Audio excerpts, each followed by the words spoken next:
Boa noite. Boa noite. Sempre muito feliz quando eu venho aqui, né? Eu venho aqui, eu me sinto muito bem, mano, a graça nos permite uma paz, né, que é um negócio fora do normal.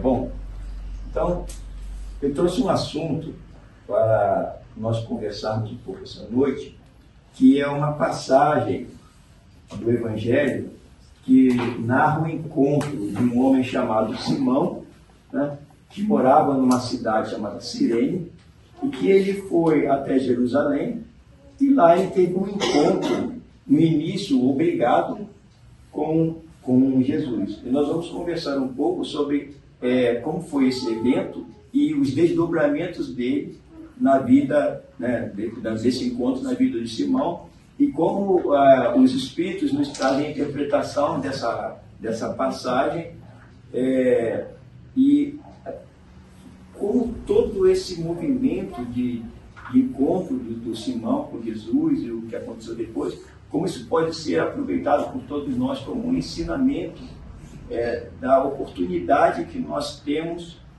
na maioria das vezes, ajudando o próximo, de nos ajudarmos, e como isso é capaz de transformar a criatura, de nos transformarmos em criaturas cada vez melhores. É muito interessante quando nós olhamos as obras básicas, os 5 livros que são uma obra básica, as obras básicas do Espiritismo, e em várias situações Allan Kardec comenta assim, a importância do Espiritismo e tal, e em um desses momentos ele diz que uma das grandes características ou importância do Espiritismo, dentre outras, é combater o materialismo, que isso com certeza uma das grandes fontes, junto com o orgulho e o egoísmo, de sofrimento para todos nós. E quando nós olhamos, começamos a avaliar o comportamento da sociedade nos dias de hoje, muitas vezes acham assim, as coisas estão piorando. Não é que estão piorando.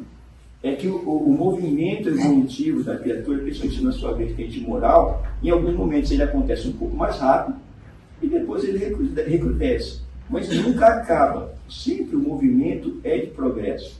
Mas em alguns momentos, principalmente nessa fase de alta tecnologia que nós estamos vivendo, as mensagens elas surgem com uma velocidade muito grande. E as coisas negativas, elas se propagam com muito mais rapidez do que as coisas positivas. Então, muitas vezes, nós temos a impressão de que as coisas estão piorando. Não é. É que, com o materialismo exacerbado e a tendência que nós temos de valorizarmos as coisas negativas em detrimento das coisas positivas, vocês podem olhar, quando nós ligamos a televisão, são só notícias relacionadas à pobreza material do ser humano, né? Ou à pobreza moral do ser humano. Nós temos tantas coisas belas acontecendo e isso não aparece. Então, nos traz a impressão de que a nossa sociedade está em plena decadência. Não é bem assim. O nosso grande problema é que nós estamos nos deixando envolver por essa sensação muito efêmera que o materialismo nos traz, de que quando eu conquisto alguma coisa material, eu me sinto feliz. Isso é uma sensação muito efêmera. Rapidinho passa. E daqui a pouco eu quero outra coisa, e outra coisa, outra coisa. Estamos querendo cada vez mais ter e menos ser. E o Espiritismo nos mostra, e os Espíritos nos trazem essas informações, de que essa é uma coisa bastante interessante. Assim. Quando o materialismo parece que nos atrai em algumas situações, quando nós estamos em contato com outros seres humanos. E isso é necessário para nós como uma ferramenta evolutiva. O materialismo nos faz olhar para uma outra pessoa e, de uma forma bem simples, entender essa pessoa de duas formas. Ou ela vai ser uma ferramenta que eu irei usar para crescer materialmente, então eu vou usar essa pessoa como uma ferramenta, né, como um objeto para eu conquistar coisas melhores, ou essa pessoa ela é um obstáculo para que eu consiga coisas materiais. E sendo um obstáculo, eu posso removê-la. E aí removê-la, a intensidade dessa remoção, ela está na proporção da capacidade do ser humano fazer maldades. Então, esse é um dos grandes problemas do materialismo, é que nós começamos a olhar o nosso semelhante ou como uma ferramenta que eu posso usar para conquistar coisas, um obstáculo que eu posso remover da maneira que eu achar melhor. Então, o Espiritismo e outras religiões cristãs têm nos mostrando que as coisas não são assim, que o contato com o outro ser humano ele é necessário para que eu aprenda e exercite as virtudes que nós temos ainda poucas, mas que com o exercício elas vão ficando cada vez mais amplificadas. Então, nesse caso, é o caso em que o Simão ele teve contato com um outro homem, né? E esse contato, para ele, foi transformador, porque ele aprendeu uma lição muito profunda em relação a isso. Aqui nós vamos conversar. Quando, seguindo essa linha de raciocínio, quando nós vamos olhar nas Escrituras, tem vários exemplos que abordam essa situação, né, de que nós deveríamos exercitar em relação ao nosso semelhante cada vez mais a prática das virtudes. E existe uma passagem que está no Evangelho de Mateus, em que Jesus comenta claramente sobre isso. Ele diz assim, olha, se alguém forçar você a caminhar com ele uma milha é 1.050, 1.060 metros, dá mais ou menos 1 quilômetro, vamos arredondar. Você caminha com ele mais 2. Veja o que Jesus está dizendo, se alguém forçar você a andar 1 quilômetro, ande mais 2. Aprendestes que foi dito. Então Jesus estava falando com um povo hebreu que tinha como base um conjunto de leis, né, que foram deixadas por Moisés, e algumas muito complicadas, né, que dizia que você podia perdoar o seu amigo até 7 vezes. Na 8ª vez você não precisava mais perdoar. E Jesus falava sobre isso, né? Não perdoe apenas 7, mas 70 vezes 7. Por que o 7? Porque na lei de Moisés dizia que você um judeu era obrigado a perdoar, e o outro até 7. Na 8ª não precisava mais. Aí você podia usar a vingança como ferramenta. E Jesus vem dizendo assim, ó, o que estava escrito lá na lei, mas não a lei dos 10 mandamentos, sim o Código Civil que Moisés deixou. Que tinha algumas coisas que eram bem complicadas, nós já conversamos aqui em outras oportunidades, né? Então é assim, ó, o que está escrito lá, você ama o seu próximo, mas odeia o vosso inimigo. E aí começa com odiar, não. Os Espíritos nos explicam, está lá nas obras básicas, que essa palavra odiar, na verdade, não era o significado que tem hoje. Odiar significa amar menos. É diferente, né? Então, na verdade, quando está escrito aqui, odiareis vosso inimigo, quer dizer, você vai gostar dele menos do que você gosta do seu amigo. Até aí, tudo bem, né? Vai dizer aqui que você não precisa, não é para odiar e nem fazer mal, mas você não precisa gostar do inimigo como você gosta do seu amigo. Até aí, tudo bem assim. Eu, porém, vos digo, amai os vossos inimigos, fazei o bem àqueles que vos odeiam e orai pelos que vos perseguem e caluniam. Aí a coisa muda de patamar. Amar o inimigo é assim, ó, começa a exigir de você um movimento um pouco mais profundo. Ó. Amar o inimigo significa o quê? Fazer o bem, orar por ele, quando ele estiver passando por dificuldades, não ficar feliz, não torcer para que ele se dê mal. Olha como isso vai nos convidando a uma mudança de atitude daquilo que eu falei no início lá da ideia materialista da outra criatura. Então, essa situação aqui, ó, se alguém forçar a caminhar com ele 1 milha, vá com ele 2, tem a ver com o que nós vamos conversar com a história do Simão. Por quê? Porque na lei romana, e nessa época aí, o povo de Deus estava sob o domínio do Império Romano. E tinha uma lei que dizia assim, ó, por isso que Jesus fala sobre isso aqui, ó. Tinha uma lei que dizia assim, ó, se um soldado romano estivesse carregando um fardo, qualquer, um peso, e se ele encontrar um judeu, o judeu vai ser obrigado, ele pode dizer assim, você vai carregar esse fardo para mim 1 milha. E o judeu era obrigado a fazer isso, se não fizer, seria preso. Então, por isso que Jesus diz aqui, ó, se alguém te convidar a andar 1 milha, se um soldado romano chegar para você assim, leva esse fardo para mim 1 milha. Diz assim, não briga com ele. Carrega 2, para você mostrar para ele que você não quer brigar com ele. E que quando ele faz isso, o problema não é seu. O problema é dele. Lembra da história de Sócrates, que foi um dos precursores, né, da vinda de Jesus? Sócrates era um personagem bastante peculiar. E ele tinha uma obsessão pela verdade, né? Então ele andava pela rua assim, o que é verdade? Você está doido, fica perguntando para todo mundo o que é verdade? E ele foi condenado, né, a tomar cicuta, porque ele estava insuflando a juventude, simplesmente porque ele perguntava para os jovens, você não pode aceitar as coisas só porque dizem para você que é assim. Pergunte, argumente. E foi também condenado porque ele acusado de negar a existência dos deuses gregos. Ele foi condenado a tomar veneno. E quando a esposa dele foi visitá-lo, ela disse assim, você sabia que você vai ser obrigado a tomar veneno e vai morrer? Eu disse, não sei. Mas isso não está certo. Ele falou assim, eu também sei.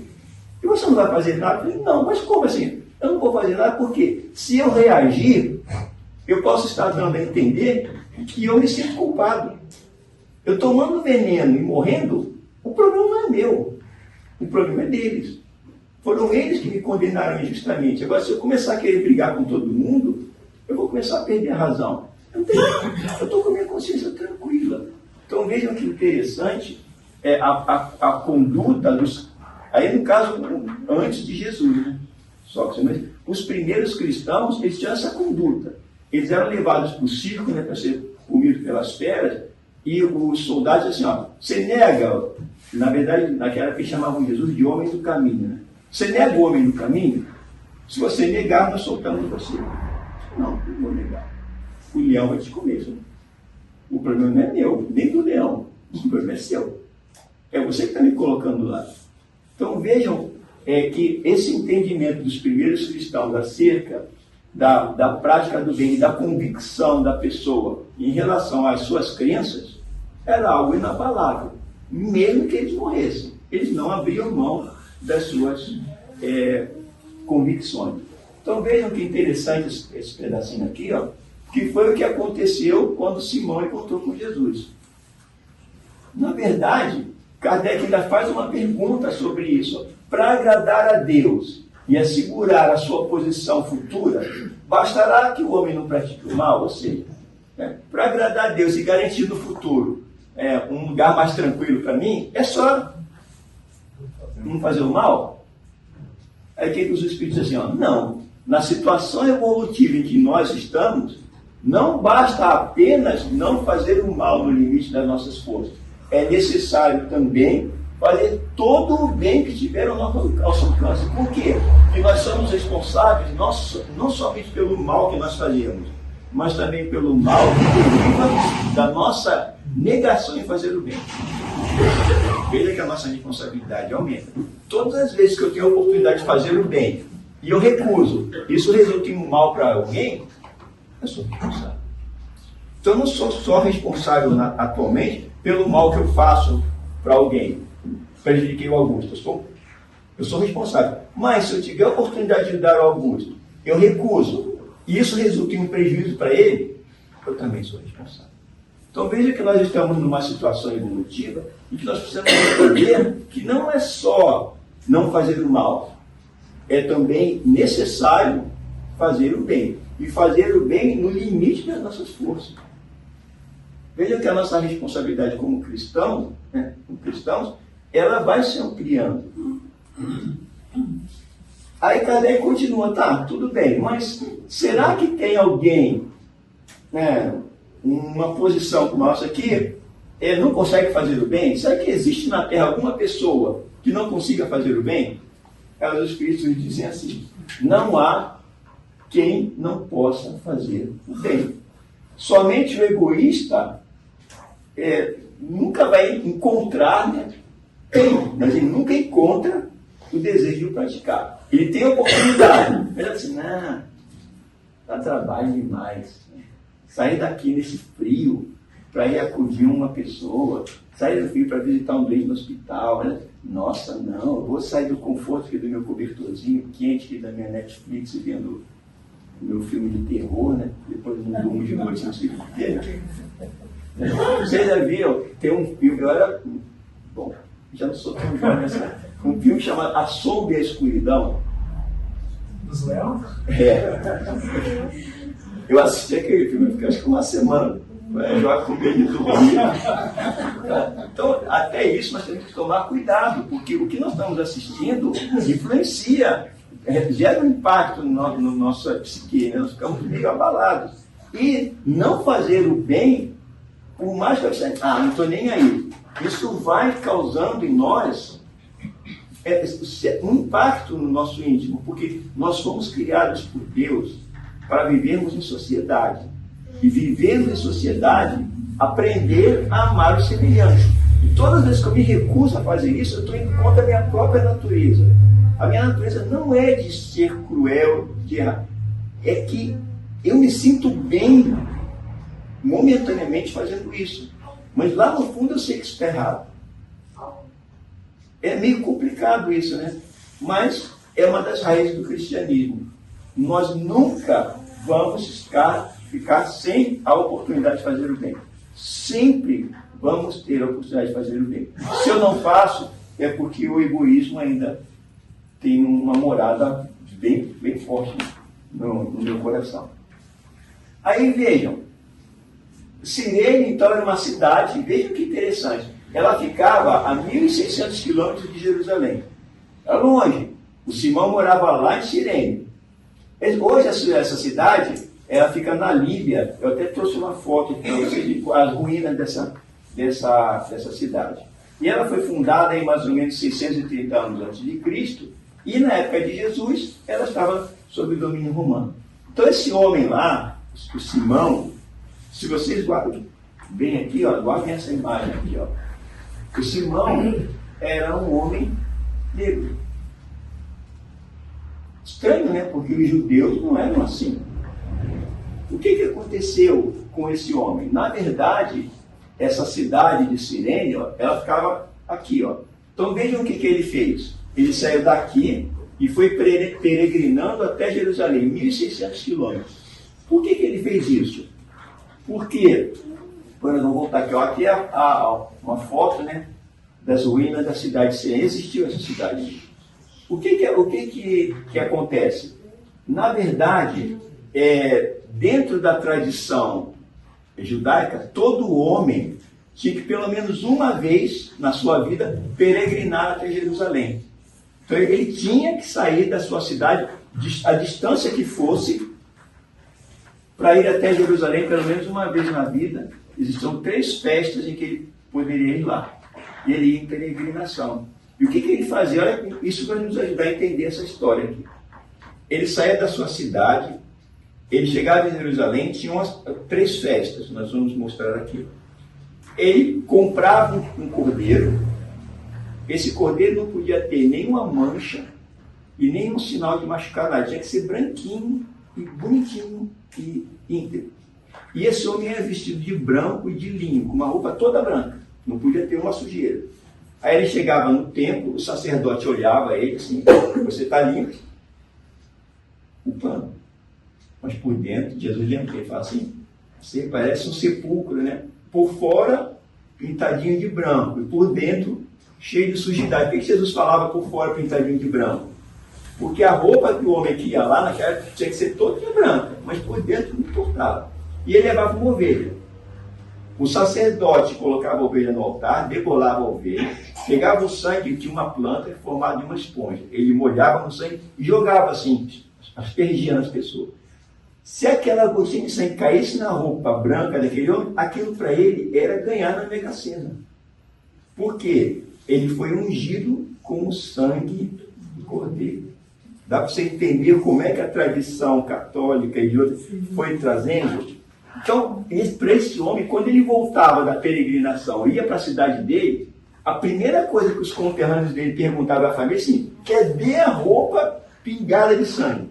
Ele mostrava, nossa, ele foi ungido, ele é o cara. Então vejam quantos símbolos tinham envolvidos nisso e o que Jesus ensinou para esse homem. Então, entenderam o contexto? Ele saiu 1.600 quilômetros da cidade dele, vestido com uma roupinha branca e levando dois filhos. Vamos ver. Chegou lá, depois de 1.600 quilômetros, ele vinha andando do campo, ele atravessou, vinha andando, e com a roupa toda branquinha. Ele estava indo para o templo. Ele largou a ovelha. O que o soldado romano disse para ele assim, ó, esse homem está carregando um fardo. Ele não está aguentando, eu estou mandando agora, a lei diz que eu tenho autoridade para mandar você carregar o fardo. Pega a cruz e leva. Você imagina um cara que andou 1.600 quilômetros na cabeça dele, com uma roupa branquinha, limpinha, para ir lá no templo, para o cara pingar uma gota de sangue, ele pega uma cruz que um homem tinha carregado que estava cheio de sangue. Ele põe na sua roupa branquinha e suja toda a sua roupa de sangue. A decepção dele, né? Caramba, e agora? Quando eu chegar lá na minha casa, cadê? Ele mostrar a roupa toda suja de sangue de Jesus. Cordeiro, lembra que chamavam cordeiro? Mas aí vocês vão ver o que Simão depois entendeu disso aí. E aí ele pegou a cruz. Na verdade, hoje já se sabe que ele não carregou a cruz, né? Ele carregou uma parte da cruz, que é aquela parte horizontal, porque a parte vertical já ficava espetada lá no Gólgota. Ele só levava a parte horizontal e pregava a pessoa lá. Então esse homem saiu, né? Essa região de Cirene, ela era muito conhecida, essa cidade, porque tinha essa planta aqui, ó, que era uma planta chamada sílfio, que era muito usada na culinária, na medicina, etc. Então, essa cidade era muito conhecida por causa dessa planta. É o primeiro relato escrito da extinção de uma planta pelos homens. As pessoas cortaram tanto essa planta que ela extinguiu. Então, é o primeiro relato escrito de uma extinção de uma planta pelo ser humano. Então, era essa cidade conhecida por causa disso. Aí o que acontece então? Ó? Então está lá no Evangelho. Requisitaram a um certo Simão da cidade de Cirene, pai de Alexandre e Rufo. Esse Alexandre aqui, ó, foi um cristão muito importante. Tem o nome dele citado nas cartas de Paulo, nos Atos dos Apóstolos. Olha, então quer dizer que parece que o Simão, depois que ele encontrou com Jesus, parece que alguma coisa mudou na vida dele. Porque os filhos dele viraram cristãos importantes no início do cristianismo. O que será? O que será que aconteceu com Simão quando ele encontrou com Jesus? Parece que a vida dele mudou, porque ele era um judeu. Aí está lá, ó, os três evangelistas, ó, Marcos, Mateus e Lucas, contam a mesma história. Que o Simão ia andando com a sua roupa branquinha para ir no templo, o soldado romano olha e diz assim, você aí, tinha um monte de gente de branco, escolheu justamente ele, pega essa cruz e leva lá. Ele não podia fazer nada, obedeceu, meio contrariado, mas obedeceu. Chegando lá, ele entregou a cruz, Jesus foi crucificado, e ele ficou lá e assistiu isso. Ele não foi mais para o templo. Por quê? Porque a roupa dele estava toda suja de sangue. O sacerdote não deixou ele chegar nem na porta, né? Ele ficou meio triste no início. Os Espíritos contam que ele, mas aí ele assistiu à crucificação de Jesus. E ele começou a pensar assim, nossa, o que esse homem fez para ser crucificado? E por que no meio de tantos, eu fui o escolhido para carregar aquela cruz e sujar a minha roupa de sangue? Então veja que foi um encontro aparentemente casual, mas que teve no fundo um objetivo, que era o quê? Ajudar aquele homem que estava indo lá com uma intenção a entender que esses rituais, todas essas coisas, etc., elas representam muito pouco diante da nossa oportunidade de fazer o bem. Então, o que aconteceu no encontro de Simão e de Jesus? Mesmo forçado, lembra lá, é importante fazer o bem, tal, tal. mesmo meio contrariado, o que ele fez? Ele ajudou, ele fez o bem, ele foi lá e ajudou Jesus. E isso trouxe para ele uma consequência imensa. Ele mudou a sua vida depois daquele encontro. Estão entendendo a sequência dos acontecimentos? Não foi por acaso que Simão foi o escolhido para isso. Depois Simão tem vários livros do cristianismo primitivo que falam desse homem aí. Ó. Ele foi um dos cristãos importantíssimos depois que Jesus foi crucificado. Ele ajudou Maria, ele ajudou Pedro. Ele foi extremamente importante no início do cristianismo. E os filhos dele também. Agora imagina, ele terminou tudo, né? Fez lá, aí voltou para casa. Quando ele chega em casa, os amigos dizem assim, quer ver o pano com sangue, uma gotinha do sangue do cordeiro. Ele pega e mostra assim, ó, eu não trouxe uma gotinha, eu trouxe a minha roupa cheia de sangue dele. Aí os caras assim, mas não é isso que você tinha que ter trazido para a gente. Eu não trouxe um pano, eu trouxe um novo Simão. E aí ele começou a pregar a boa nova lá para os judeus daquela cidade. E conta-se, então, nesses livros, que ele foi importantíssimo na difusão do cristianismo numa região que não tinha tradição. Né? Era aqui, ó, norte da África. Por isso que ele era considerado um judeu helenizado, porque os judeus eram brancos, pele branca, e ele era um judeu de pele escura. Por quê? Porque ele veio de uma região do norte da África. Mas aqui já tinham judeus, os judeus já tinham ido para lá colonizar aqui. Então ele era de tradução judaica, ele não era bem quisto, porque a cor da sua pele era diferente da dos outros. Vejam só quantos exemplos temos aí. Ó. Um homem que era discriminado pela cor da sua pele e foi um dos grandes responsáveis pela divulgação do cristianismo primitivo. Os espíritos, André Luiz, em suas obras e outros, nos falam que existe dentre as nossas inúmeras reencarnações, existe uma que eles chamam de reencarnação redentora. Já ouviram falar essa expressão? Reencarnação redentora é assim, ó. Você vem. Chega um determinado momento em que os espíritos dizem assim, olha, Paulo, nós vamos dar uma chance para você, ó. Para você já vem tentando, né, melhorar, vamos dar uma chance para você se redimir, redenção. Nós vamos dar a oportunidade de você passar por uma experiência que não será das mais agradáveis, mas se você superá-la, você vai começar um processo de redenção, ou seja, você vai começar uma nova etapa na sua caminhada. Vai ser um marco. Então, muitos espíritos, quando eles aparecem nas reuniões mediúnicas, eles aparecem com uma forma física, que muitas vezes é a forma física da sua última reencarnação, mas muitas vezes não é.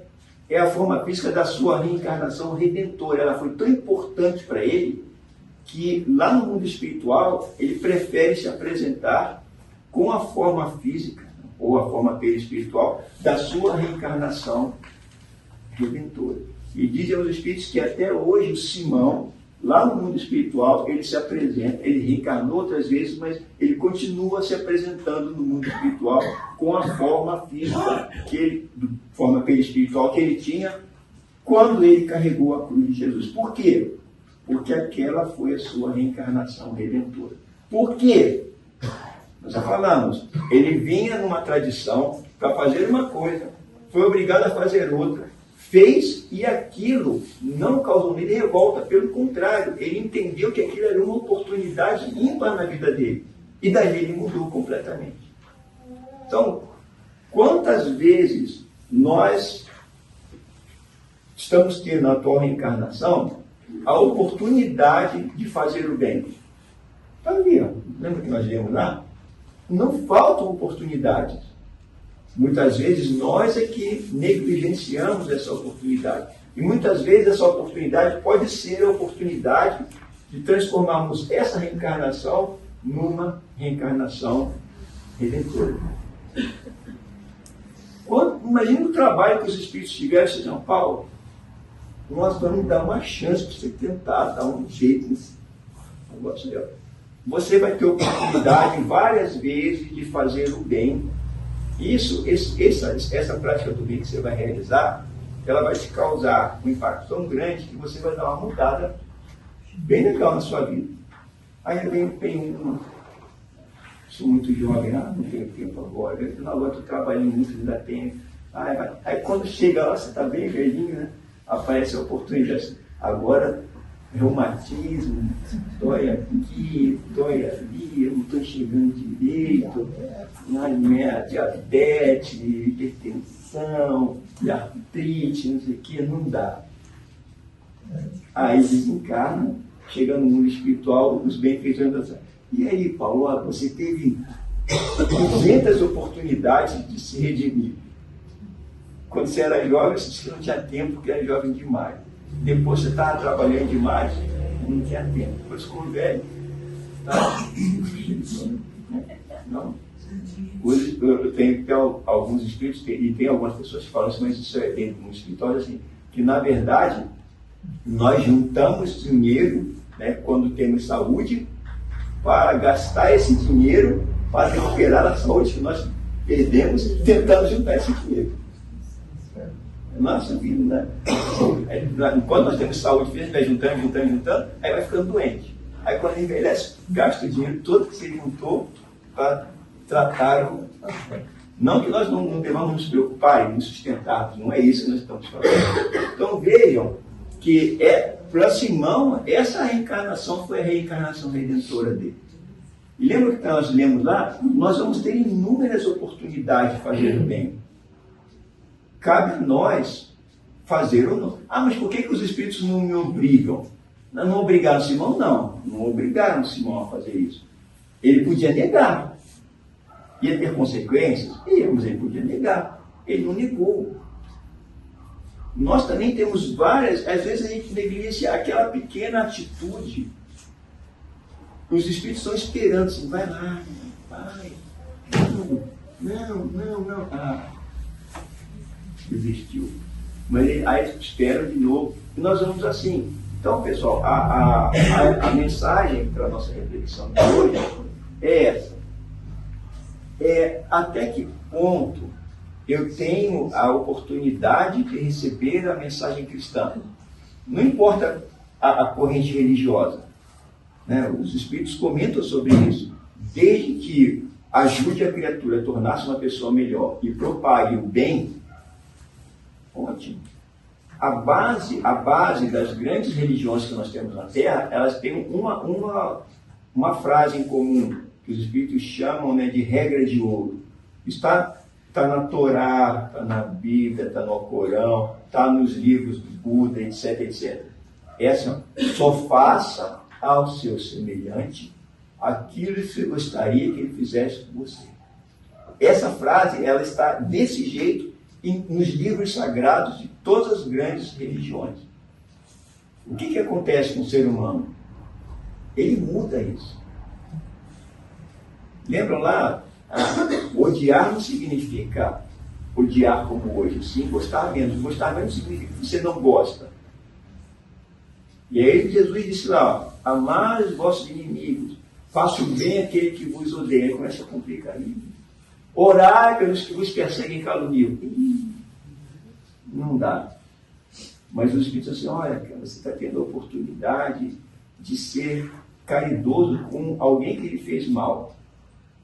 Essa vai ser a sua oportunidade redentora. Você tem 1, 2, 3, perdeu. Então, a nossa reflexão da noite é essa. Até que ponto eu estou perdendo as oportunidades que muitas vezes os benfeitores planejaram, conversaram comigo, nós fizemos alguns acertos para a coisa dar certo. E nós estamos negligenciando. Sempre entendendo que o Espiritismo não aterroriza ninguém. Isso aqui não é terrorismo. É assim, nossa, você vai se lascar, vai se dar mal. Não é isso. São as oportunidades. Não deu certo nessa reencarnação, Vamos tentar numa outra. Só que o tempo vai passando, né? O tempo vai passando. Eu tenho um colega que uma vez falou assim, mas você não disse que nós temos infinitas reencarnações? Então não precisa ter pressa, não. Uma hora, mas só que quanto mais demora, mais sofrimento vem, porque mais nós vamos negando a oportunidade de fazer o bem. Então, pessoal, a essência da nossa conversa, nós podemos também traduzir aqui, isso foi uma frase de Jesus, está no Evangelho de Lucas. Né? Se alguém, o que é essa expressão aqui, quiser vir após mim? Ou seja, se alguém quer vir após mim, significa seguir. Então, se alguém quiser me seguir, negue-se a si mesmo. Abra mão do orgulho e do egoísmo. Tome a sua cruz. Ou seja, deixe de resmungar. E siga. Então, Jesus está nos dando aqui uma dica. Se quer me seguir, primeira coisa, tente abrir mão do orgulho e do egoísmo. Seja mesmo materialista. Olhe mais para os seus irmãos, desejando e fazendo por ele aquilo que você gostaria que eles te fizessem. Tome a sua cruz. Se você tem dificuldades, não fica se queixando. Faça alguma coisa para resolver. Lembra de um desenho animado, aquele do Kiko Vigarista, com um cachorro resolvendo o roteiro? Faça alguma coisa. Então, faça alguma coisa para você resolver a sua situação. A resignação, tem uma palavra que chama-se resignação. Já ouviram falar? Essa palavra é muito comum, resignação.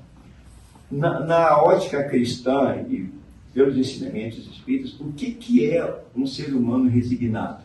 O que é um senso comum? O que é uma pessoa resignada? Ela está acomodada com o seu sofrimento, não é isso? Ela diz, nossa, ele é tão resignado, ele não faz nada, ele fica quieto ali, a doença vai lhe consumir, ele não faz, ele é resignado. Isso não é resignação, isso é comodismo. O que é um cristão resignado? Os Espíritos falam isso aberto. O que é ser um cristão resignado? Primeiro, eu preciso entender que o problema que eu estou passando, a causa dele está onde? No outro?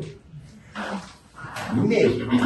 Eu sou o arquiteto da minha felicidade e da minha felicidade. Primeiro, a causa está em mim. Se está em mim, eu tenho que procurar um jeito de resolver. É lógico que se os outros me ajudarem é legal, mas eu não posso transformar os outros em meu escravo, tentando resolver um problema que é meu. Então, entender a origem do seu problema, tomar atitudes positivas para resolver o problema, e se não der certo, continuar tentando. E não acusar os outros, nem Deus, de algo que está acontecendo com você e que você é o responsável. Esse é o cristão resignado. Não desistir e buscar a solução para o seu problema. Ficar acomodado, reclamando, esperando que os outros façam a sua parte, é comodismo. Não, eu estou passando por uma dificuldade, eu sei que eu vou fazer. Com todo respeito, fazer uma promessa.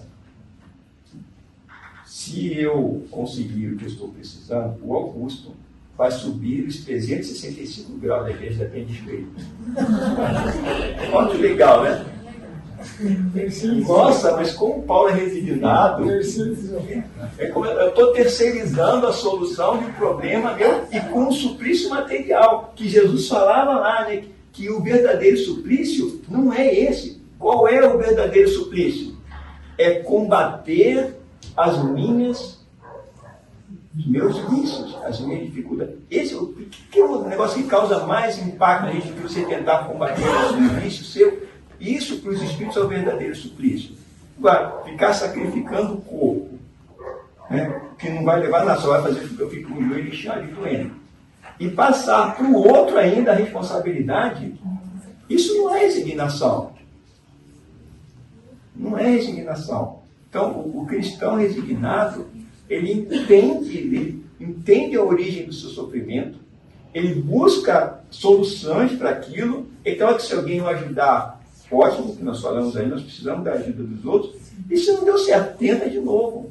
Tenta de novo. Eu vou voltar lá para o mundo espiritual como um cristão teimoso, não. Como um cristão que não desistiu. Ele entendeu a origem do seu problema e tentou encontrar uma solução. Então, pessoal, encerrando a nossa conversa de hoje, era isso que eu tinha para a nossa reflexão. Entender uma passagem, o contexto da época, por que ele estava lá, por que ele foi com uma roupa branquinha, por que deu ruim, né? E quando ele voltou lá para a cidade dele, ele voltou com uma roupa que no início ninguém entendeu, depois ele começou a explicar o motivo, as pessoas começaram a entender o porquê, e ele fez a diferença. Com ele e com o seu exemplo, ajudando os outros. Então, espero que todos nós aqui tenhamos, estamos tendo com certeza a oportunidade de, nessa reencarnação, iniciarmos um processo de redenção. Se não der, não tem problema. Vai acabar próximo. Só que vai demorando, né? Vai demorando. Tá bom, pessoal? Então, era isso que eu tinha para trazer para a nossa reflexão. Espero ter ajudado. Eu sempre gosto de trazer alguma coisa, explicar no contexto da época, para a gente conseguir entender, nós conseguimos entender hoje o que significava aquilo. Né? Tá bom, pessoal? Então era isso. Agradeço mais uma vez a oportunidade de estar aqui. Agradeço muito a irmã Anastácia pela sua paciência, né? E agradeço a vocês também por terem ficado aqui esse tempo me escutando. Tá bom, pessoal? Muito obrigado.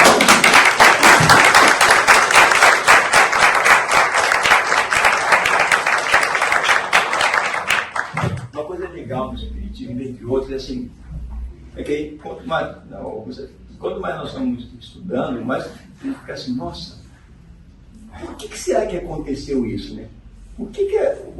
Como as pessoas pensavam naquela época? Que Jesus falava com eles, usava exemplos da vida deles, do dia a dia dele. E quando a gente tenta trazer o que uma pessoa fazia 12 mil anos atrás, nos dias de hoje, vai dar errado. Porque a sociedade daquela época pensava de um jeito, agia de um jeito, né? Lembro só rapidinho, de uma lei chamada Lei do Levirato, né? Tem um monte, né? Vai ficar aqui a noite toda conversando. Então tinha lá as leis de Moisés, os 10 mandamentos, né? Que não foi criação de Moisés, ele recebeu. E tem um Código Civil, que era mais de 600 leis que regulamentavam a vida de um judeu. E uma delas era a Lei do Levirato. Levirato era Levi. Levi significa cunhado. Eu já contei isso aqui, mas vou repetir. Lembra que Jesus fala assim, fulano casou, a moça casou, aí morreu, casou, o irmão casou 7 vezes. Quem é o verdadeiro marido daquela mulher? Por que Jesus falou isso? Porque tinha uma lei chamada Lei do Levirato, que dizia assim, a mulher casava com o filho mais velho. Se ela enviou e não teve filho, o segundo filho era obrigado a casar com ela. Morreu, não teve filho, o terceiro filho, e ela ia envelhecendo. Chegava uma época em que ela estava com 50 anos e o irmão mais novo estava com 20. E ele tinha que casar com ela e ela tinha que engravidar. E se ela não engravidasse, o que acontecia?